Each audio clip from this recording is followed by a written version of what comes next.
नमस्कार मित्रांनो, काल अवकाळी पाऊस खूप पडला होता. वारं आणि पावसामुळे आपलं खूप नुकसान झालेलं मित्रांनो. गावरान कुक्कुटपालन, आपले शेडवरचं कोंबड्याच्या वरचं पत्तर उडून गेलं होतं. त्यामुळे अनेक कोंबड्या आपलं झोडपून निघाल्या. असे या साईजचे पिल्ले होते.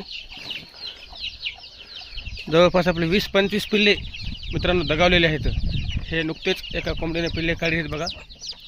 ती इकडे कोंबडी साईडला गेलेली, हिच्या खाली काही पिल्ले इथं, ती तिकडे गेली पिल्ले सोडून. बघा इथं या कोपऱ्यात सगळे कोंबड्या बसल्या होत्या पिल्ले घेऊन. आणि जोराचा पावसाचा मारा वारं त्यामुळं 25 ते 30 पिल्ले मित्रांनो 2 महिन्याचे आपले दगावलेले आहेत. त्यांना आपण बाहेर टाकून दिले. हा आपला शेणाचा उकडा आता खूप छान झालेला आहे. अवकाळी पावसामुळे मित्रांनो खूप शेतकऱ्यांचं नुकसान होते. त्यामुळे योग्य ती काळजी पावसाच्या अगोदर घ्यायला पाहिजे होती. माझ्याकडून खूप मोठी चूक झालेली आहे. यापुढे आता आपण एकदम पक्क कोंबड्या